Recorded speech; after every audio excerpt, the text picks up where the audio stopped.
This is 99% Invisible. I'm Roman Mars. One of the missions of 99PI is to give you the tools to decode the built world in cities, in the country, and the highways in between. It's those highways and the truckers that drive the American economy that is the subject of the new Radiotopia show called Over the Road. The podcast is a window into a world that you pass by at 65 miles an hour without giving much thought. But it is so fascinating you will never see a semi-truck the same way again. Every 99PI Beautiful Nerd should subscribe. It is right up your alley. Here's the first episode of Over the Road, hosted by Long Haul Paul. 4 years ago, I was northbound on I-75 in Knoxville, Tennessee. My cargo? A load of imported watermelons. They had sailed on a container ship from Guatemala to South Florida, where they were transferred by forklift onto big trucks driven by folks like me. These were those tiny, seedless designer types they call personal watermelons. I always wondered about the marketing cat who came up with that one. Personal watermelons. It's like a watermelon you can have as a friend. I was pulling a refrigerated trailer back then, a reefer as we call them. A reefer is a heavily insulated box trailer equipped with a giant diesel-powered temperature control unit. It's actually got the capacity to maintain more than 40,000 pounds of perishable freight at temperatures as cold as 20 below. It was rush hour in Knoxville, or K-Town in trucker code. Traffic came to a screeching halt at the junction of I-75 and I-640. I got stopped in time, but the trucker behind me, well, not so much. Shoot! Rear-ended. I took a minute to collect myself and walked to the back of the trailer to check first on the other driver. He said he was okay. Then I opened the vent hatch to check my load. What seconds before had been a perfectly picked personal watermelon was now prolapsing through its ruptured rind, down the crumpled exterior of what had once been the trailer's stainless steel door, and on to my trembling hand. Sorry, friend.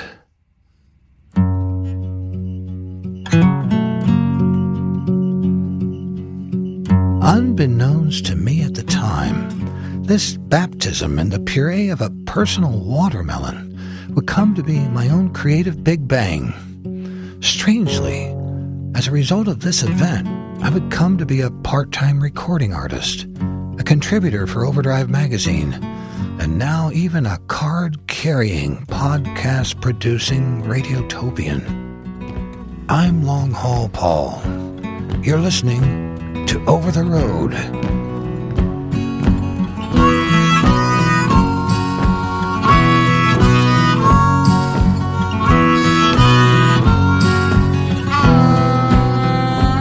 I got that Lucille from Mobile. Come on, baby. Let's truck it up. Do it, baby. Now I'm on the top of this mountain, and I know I still got to get down the other side somehow. And I'm so scared, I'm shaking. But I know quite a few drivers that swear by roasting salmon over their engine. We were willing to take a pot-bellied pig. We tried to even pick up a 60-pound tortoise. A lot of people say, times are changing, it ain't that way anymore. But why shouldn't it be that way? Here's how this is going to work. We've been traveling all over the country, down the highways and the hedges, collecting the real stories of real people who live and work over the road. We've got 8 episodes for you. In each one, we explore how trucking is changing today. And along the way, I'll tell you a few of my own stories. Heck, I might even sing you a few songs.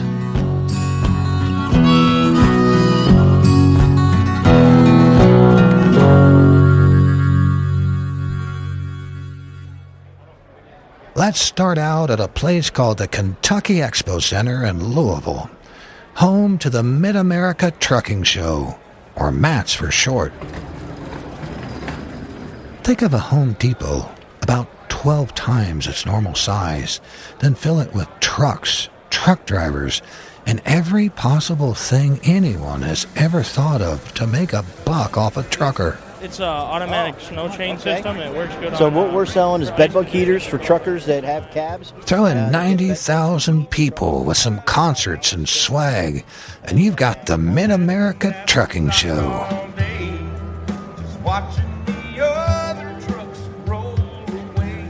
You've got your air freshener dudes. Odor eliminator products for the highway professionals. I love those guys. We say 3 sprays last for days. Tell me about this beef jerky. You've got those old boys who make the beef jerky. It's the most tender beef jerky you'll ever eat. Feel that. That's really tender. I actually love those guys too. Oh, we are an insurance company that specializes in owner-operators. They're the international vendors hoping to land that big contract. Supply shock absorber. Big truck makers are here, like Kenworth and Peterbilt. We have our new 579 Ultra Loft in its black. Also, model truck makers. I'm proud to tell people I can't afford a real one, but I can hook you up with a real nice toy one.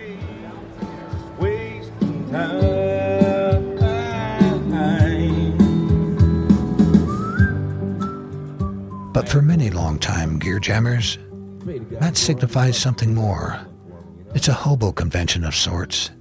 A chance to see old trucking buddies and to swap stories. And that's why we're here. If you want to know what's going on in the trucking world, this is a good place to start. But first, let's cover some basics. There are 4.2 million Americans who hold a CDL. That's a commercial driver's license. A CDL allows us to drive a vehicle weighing over 26,000 pounds. Together, we move 70% of all domestic freight. Think of it. Everything you see at the store, everything you buy online, moves by truck at some point. Add it all up, we're talking about a $700 billion industry, moving literally 55 billion pounds of stuff every day.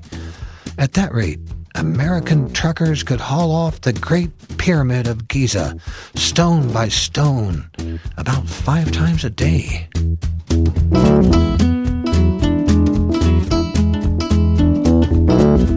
Of course, there are lots of different types of truckers and trucks out there. Refrigerated freight trucks, they call them reefer trucks. You know, like what I drive. Flatbeds, we should call them skateboards. Those big flat trailers with loads of lumber and steel. Car haulers, they call them parking lots. Bed bugger is a furniture hauler.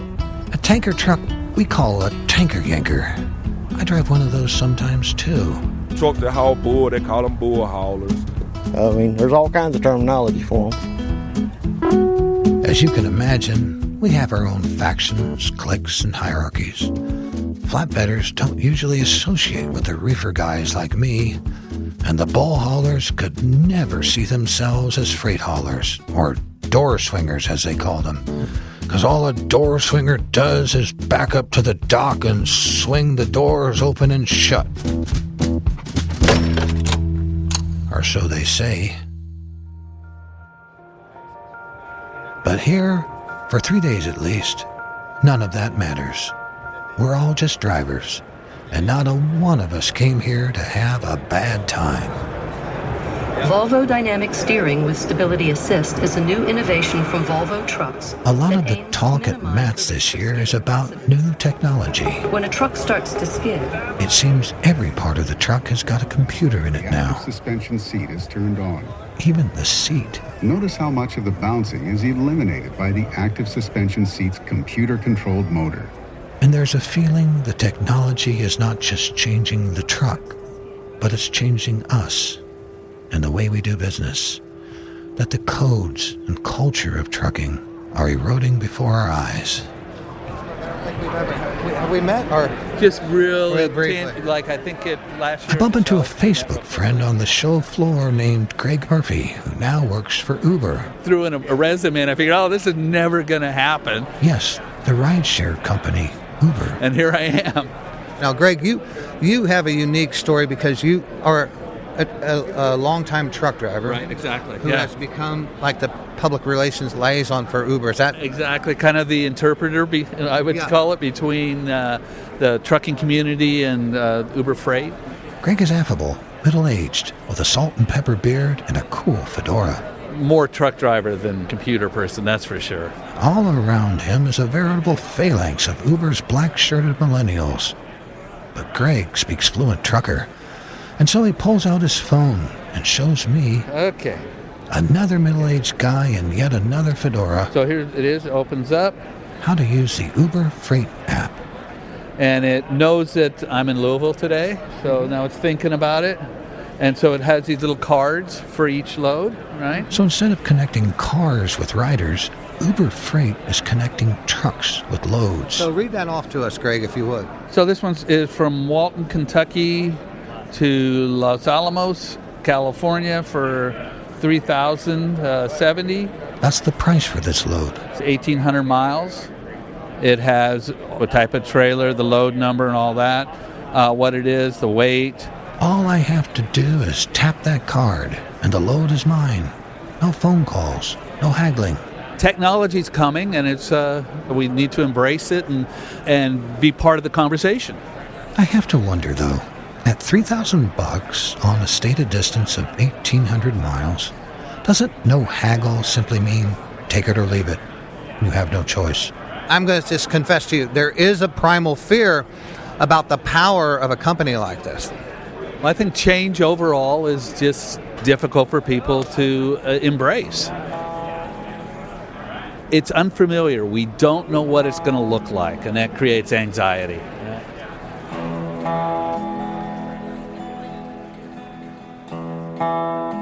That said, truckers are embracing new technology and using it for their own benefit.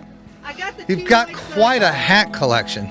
Well, way back when, I gave myself heat stroke by being stupid. Take Sandra Goshi.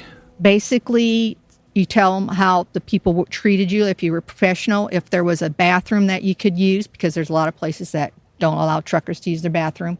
She's telling me about Dock 411. It's a rating app, basically like Yelp for loading docks. You kind of help the trucker after you or the person after you.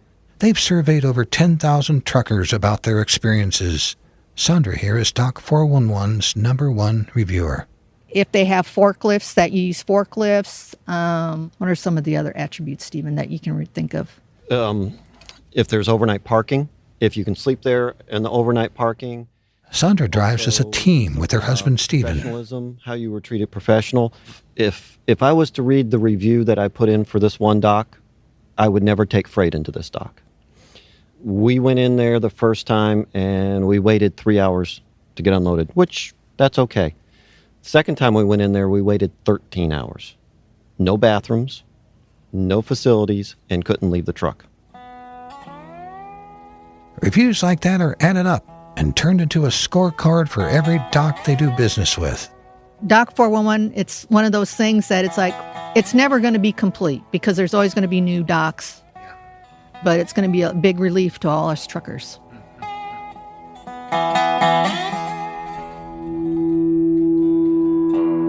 But there's still another technology on truckers' minds at MATS this year. Right now, that e-log. Something much more consequential than a new app. The electronic log situation has become a pretty big issue. It's called an ELD. The new ELD mandate has electronic logging device. Still didn't need an e-log versus an e-log. I mean, most of the time now we didn't have e-logs. That's the biggest thing. Take the e-log and shook. It ain't riding with me no more. This e-log issue is all playing out right now. And it's pretty much the biggest change that's come to our culture, at least since I started trucking. It ain't riding with me no more. Hundreds of big rigs took over Highway 99 in protest today, creating a show. Some truckers have even put on protests about ELDs. Right here, guys. 95 southbound is shut down. It's one of those things that just keeps coming up in our conversations with drivers. So on our first day at Matt's, we find ourselves at the vintage maroon Peterbilt Down, I guess that'll work. Is that all right? of someone who's been at the center of so much of the protest. Yeah, so my name's Mike Landis from Lidditz, Pennsylvania, a little Amish country town in Lancaster County. I got into trucking right out of high school, pretty much. I got my CDL after I graduated. First time I got behind the wheel at the driving school at the local Votech, it was all downhill from there.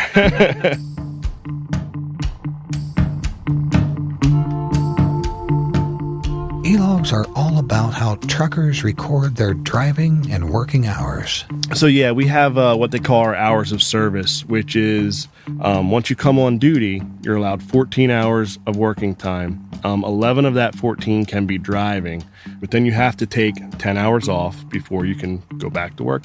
So every day you get 14 hours on duty, and you have to take 10 hours off. Problem with that is that once you start your day, your clock for the day doesn't stop. Now in the past, those hours were recorded in paper logbooks. Every driver kept a set of books in the cab, recorded their time with a pen on a 4-line grid, and made that log available to inspectors and state patrol. Basically, you regulated yourself. So to me, that's important because I was taught the old way of trucking. You know, you do what you got to do to get the job done, but you sleep when you're tired, and, you truck when you're awake. If you took a quick nap in your shift or ran a little over the time limit, you could juggle that. Clerically, I mean. You don't turn into a zombie just because you're 5 minutes past your time and fall asleep and drive off the side of the road. That is, you could juggle it until the electronic logging device. And basically what that does is it hooks into the computer on the motor of the truck, and it records everything you do. How hard you're on the throttle, how hard you're on the brake, if you're moving, if you're stopped, your speed, the whole 9 yards. It counts down every second of your day. So whereas before on a paper logbook, if you're 5 minutes past your time point in a truck stop, nobody knew the difference, no harm, no foul. But now, I've seen people backed halfway in a parking spot in truck stops already because if they finish backing up, their ELD is going to put them in violation to go another 50 feet and back the truck up into a parking spot.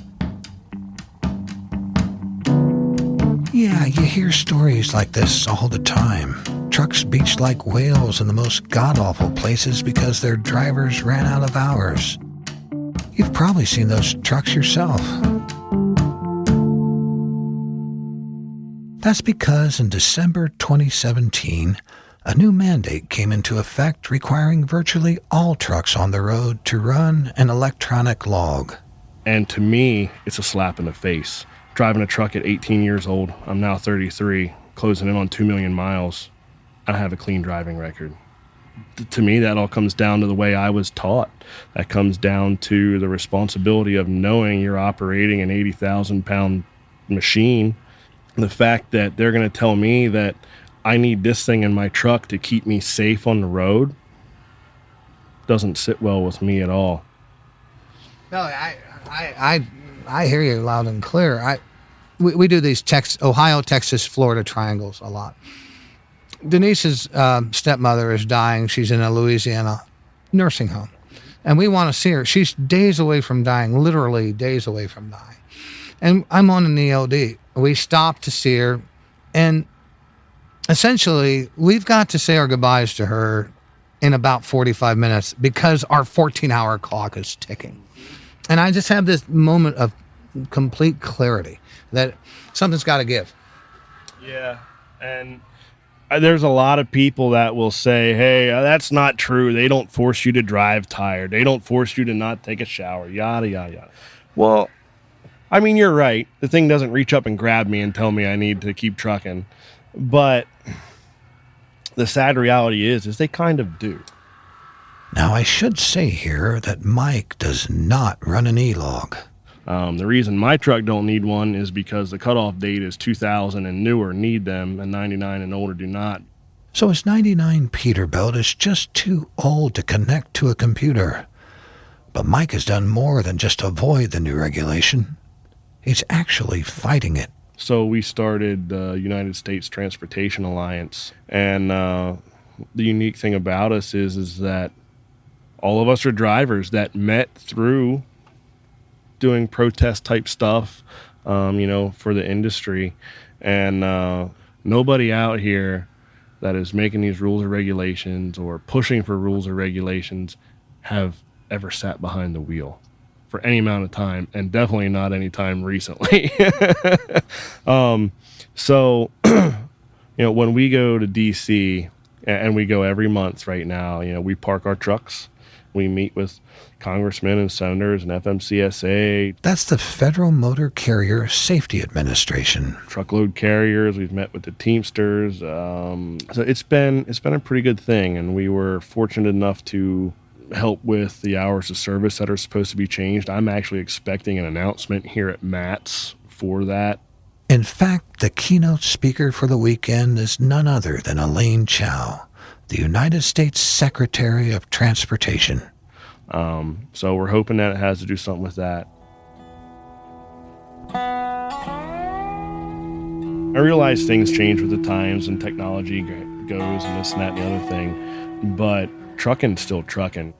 And I chose to drive a truck because I grew up around trucks and I love trucks.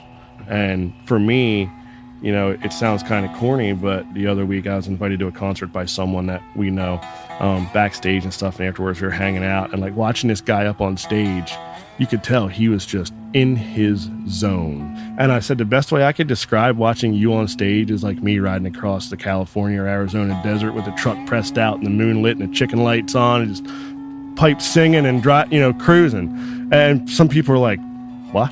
I don't get it. You're just driving a truck down the road. And I'm like, yeah, but to me, it's more than just driving a truck down the road. It's the freedom of it. And that's kind of being taken away is what the bad part is. If we don't do anything to help fight this stuff, guys like me are going to be gone.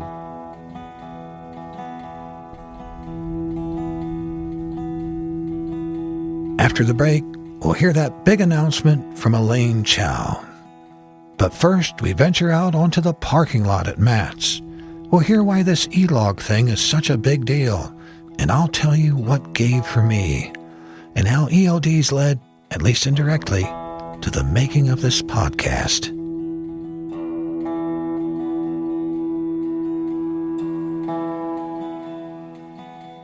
You're listening to Over the Road on 99% Invisible.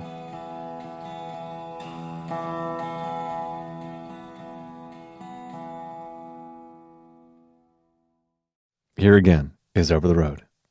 Hey folks, Todd Dills here. I'm the senior editor with Overdrive Magazine, which is helping to produce this podcast. For those of you who are new to this trucking world, Overdrive is basically a trade publication for independent truckers, the ones who own the rigs they haul with. For many years, we've called ourselves the voice of the American trucker, and so part of what we wanted to do with this podcast was to actually build a little bridge between the highway haulers who read Overdrive and, well, the uninitiated among you. So I'm going to be hosting a special series of mini episodes where I'll take questions from those of you outside the business and put them directly to our trucking listeners. We're calling it the Channel 19 Special, after the CB radio channel used for trucker-to-trucker information sharing. The first Channel 19 episode will show up in your feed next week, but I'm dropping in now to ask a quick favor. If you've got questions about trucking, seriously, about anything at all having to do with it, no question is too simple or too strange. Give us a call at 765-245-4844 and leave us a message. Again, 765-245-4844. Be sure to state your name and location with your question. And thanks. Okay, so back to the Mid-America Trucking Show. I want to pick things up the next morning, outside in the parking lot where drivers are busy polishing their trucks. I love trucking, though. It's a lifestyle. It's not a job. It's a lifestyle. There are actually 2 parking lots of trucks at MATS, each with its own vibe. There's the show lot and the Papa John's lot. We'll explain why it's called that in a minute. But the show lot is home to the Paul K. Young Truck Beauty Championship. And that's where we start our day. My name's Devery Jones. I'm working on excessive behavior number 1. My name is Eric Turner. Name of my truck is Showtime. You got your boost pressure down here for your turbo. No, you want to check out my scrapbook? Check this out. This is a place where trucks have names. The Goose is a 1996 Freightliner Classic XL. It's just part of the family. The Goose is my big girl. Phyllis is my little girl. They're festooned with those little amber bulbs we call chicken lights. Every truck driver wants chicken lights and they want chrome. White carpeting, wood floors. It's actually just a wooden floor that you get it from a Home Depot. Really? Yes, sir. For the competition itself, trucks are organized into different sections, marked off with plastic ropes. There are categories like antique custom, limited mileage bobtail, Working class bobtail. and working combo. Meaning I put miles on my truck. My favorite, the antique original. I cut my teeth on one of these trucks. This is a TranStar International. There's nothing like the AM radio reception on an all-steel made, old-school Western Star. There are teams who work an entire year to prep a truck for this show. I've seen guys polish on it for a day and a half and they're still rubbing now. You gotta live it, love it, breathe it, bleed it. If you believe, as I do, that a truck can be a work of art, then this is the Guggenheim. There's a lot of history there. A lot of our life has been spent in it, under it, over it. Everything a squirrel can do to a tree, we've done to this truck. How much would you have to have for this truck right now? 200 grand. What sort of installment plan would you consider? No, we couldn't do that. Hey, thanks for your time. Thank you, sir. Yes, sir.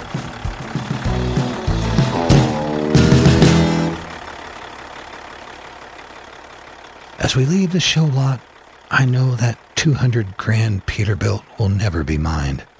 Let's face it, I'm more of a Papa John's type. Ah, very nice. This lot serves the University of Louisville football stadium, formerly known as the Papa John Stadium. The university dropped that name after the pizza magnate found himself in hot water. But for truckers, the shorthand stuck. In any case, picture a stadium parking lot with rows upon rows of tractor trailers. Only thing is, these aren't show trucks. These are just the trucks people drove here to attend put you in match. jail, but is that the one with the shoestrings on the steering wheel? Oh, no. What's the statute of limitations on? They're all out here now with their camping chairs, gas grills, and coolers, walking their dogs in the Kentucky spring air. Long haul Paul on a milk run. It's maybe the biggest tailgate in all of trucking. Big enough that you can actually lose your truck in it. You a full-time journalist now or what? At the show lot, I didn't see a single person I knew. But down here in Steerage, it's different. How you doing, Debbie? Now, I'm digging that new chrome bumper. I won't tell you what happened to the last one. Was it a deer? No, it was a fence. A fence. Well, I remember a fence that. Jumped out at me. You don't want no problems, B. I was in the back of my head. Later that night, there's even an impromptu concert. Let's get back to it now. And guess who gets invited to sing? Have we got any flatbedders out there? Any flatbedders? Okay, great. Yeah, and yet another side gig. I'm a singer-songwriter. Well, we had a friend. He fell deeply in love with a female flatbedder. But when she learned that he pulled a reefer, she rejected him because he didn't know how, the chains and the binders.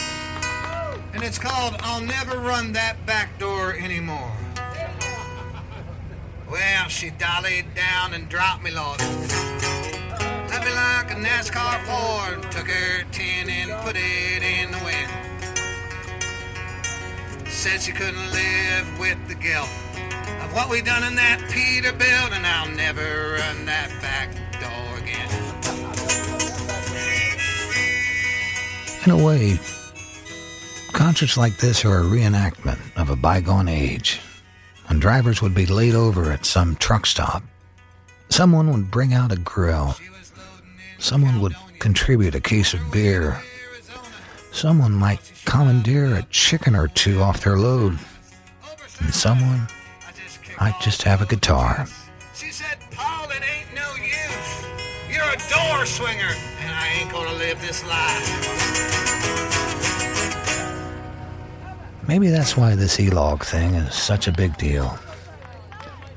Because there just doesn't seem to be time for those encounters anymore. And maybe that's why I still come back here to hear the stories that seduced me into this life so long ago. Yeah, I started driving in '88, hauling out of Mississippi furniture. That same night, we talked to a guy named Tim.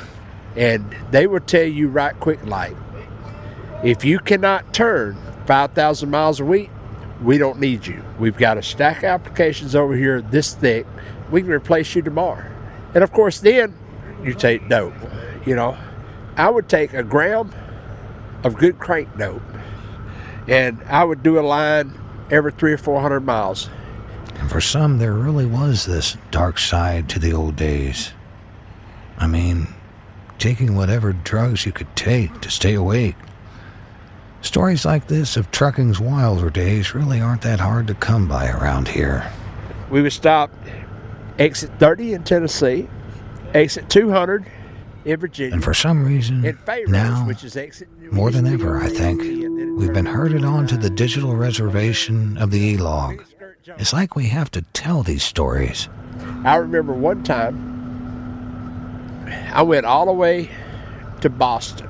I'm trying to get through traffic, trying to get back. Massachusetts State Police pulls me over. He pats my pockets. I had on cargo pants. The bottle was down at the bottom of it. He missed it. I could have got years in the penitentiary then. So I go down to the rest area in Rhode Island and I celebrate, and I do me 2 lines of dope just to get on back. But then it wasn't to get high, it was to do a job. It was for your work. It wasn't recreational. It's turning miles, turn and burn, man. How'd you get off of that stuff? There's 3 ways you get off a crank.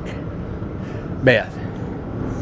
Jail, the grave, or Jesus. I was in Amarillo, and I'd been up 2 or 3 days, and I prayed, God, help me. And he spoke to me, and he said, it's up to you. It was through the grace of God that I got off of it. So you're off the crank. Yes. You've prayed, God's intervened. What do you tell your boss that needs 5,000 miles a week out from you? Told him I can't do it no more. I work for myself. I'm an owner-operator now. You're an owner-operator now. Thank God he delivered me from that aspect too. Now, I work when I want to. Thank God I've been delivered.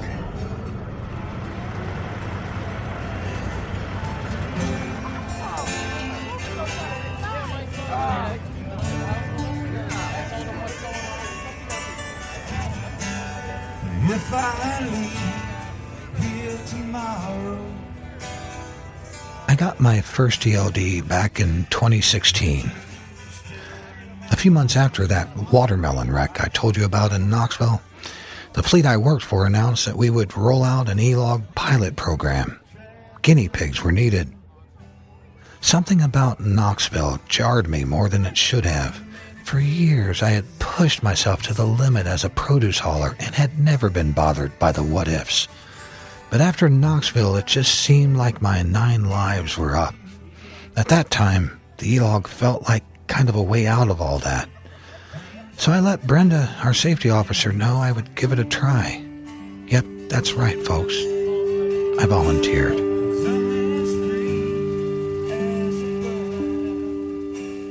When the day came, they trained me on how to operate the e-log, which recorded the truck's data straight onto a basic Samsung tablet.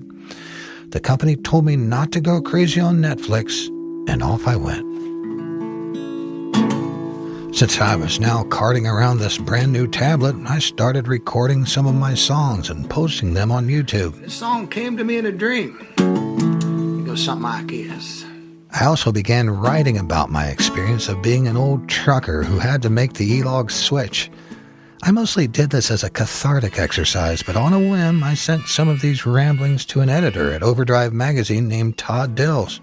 You heard from Todd earlier. Todd wound up giving me a shot on his blog, now on this podcast. So at the risk of being shunned by all my trucker friends, I have to say, in a way, I owe all this to E-Logs. Children, let me tell you about life's greatest sin. It's rolling down the road thinking what you could have been with your shoebox of songs, just pushing that tin so you can eat, sleep, and die. But enough about me.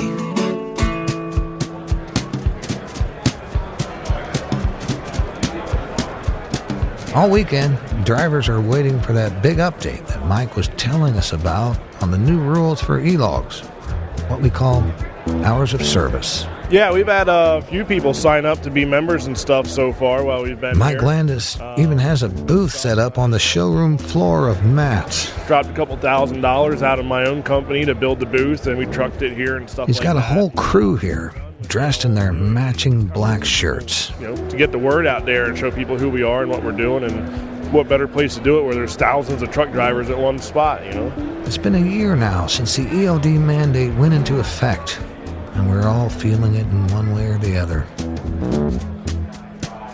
So we sit through long seminars by government administrators. That's really kind of what we had. I'm just going to very briefly mention. But no news. Well, I don't think we have any more time for questions. Then on our last day at Matt's, Transportation Secretary Elaine Chow gets up to give us the keynote address. If the DOT has something to say, this would be the time. But right away, the power goes out. Okay, just speak a little louder. We can all hear you. Eventually, Oh my gosh, the power comes back. Just let me repeat. Welcome to my hometown. I hope you really love your stay, and we want you to spend lots and lots of money. And she gets to what we're all waiting to hear. So I'm pleased to announce today that the department is moving forward with the next step, which is a notice of proposed rulemaking regarding hours of service rules.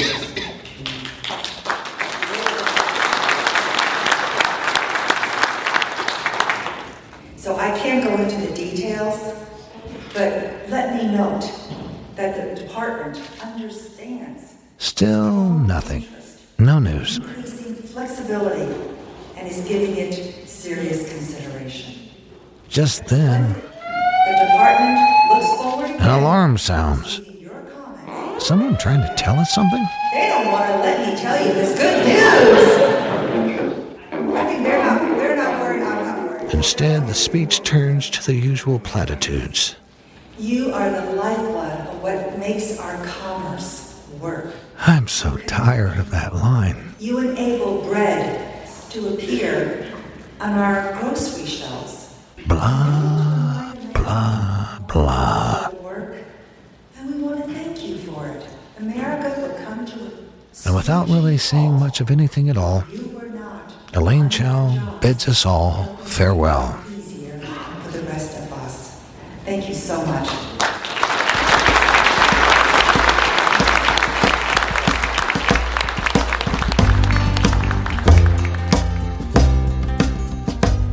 The Mid-America Trucking Show closed the next day. The show trucks drove out in formation, while the Papa John's lot gradually disbanded. Matt's was done. But we're just getting started. We're going to keep following this ELD issue across the series.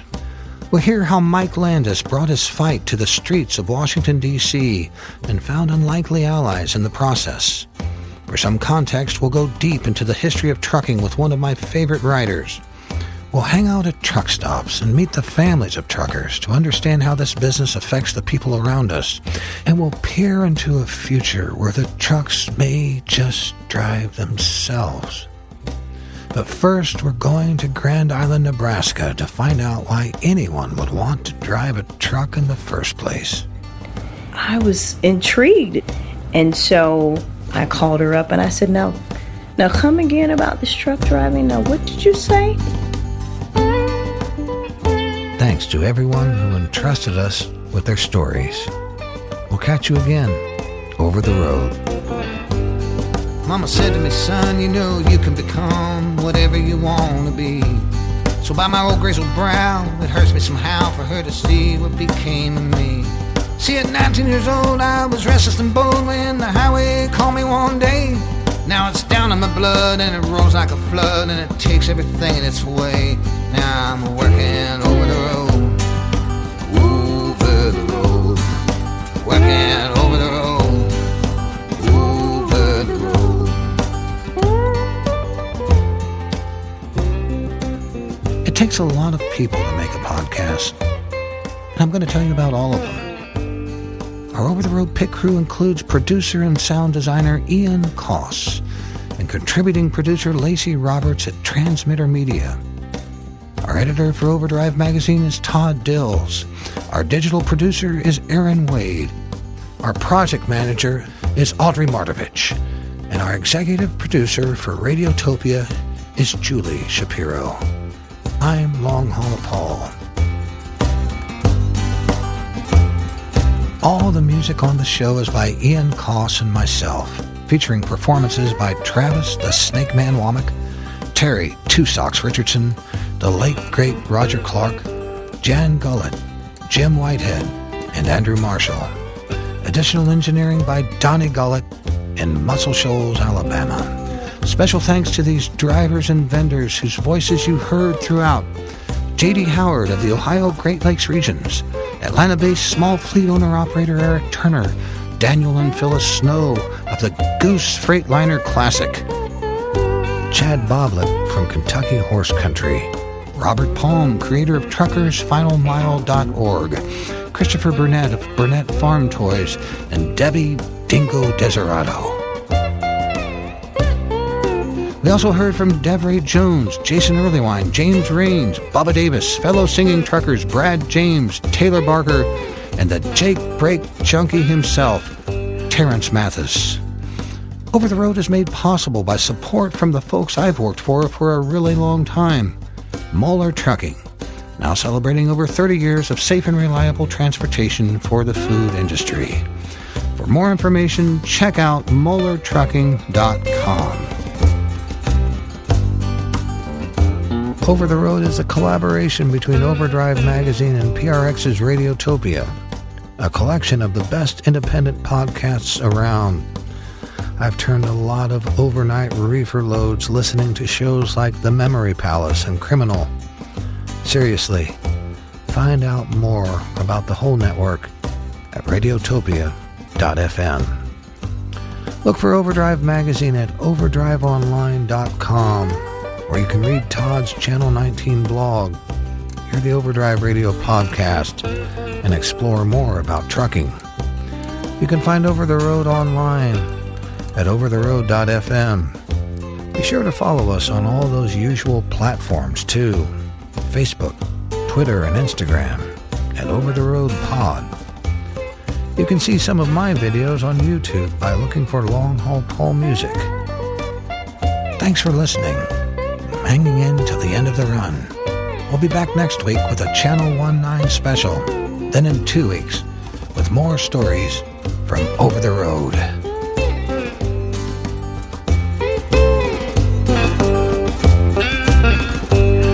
Well, the road knows her own hear a call. Some they would follow, some they would fall. Some they would squander their souls in the sand by the sweat of their brow, the dirt of their hands, working over the road.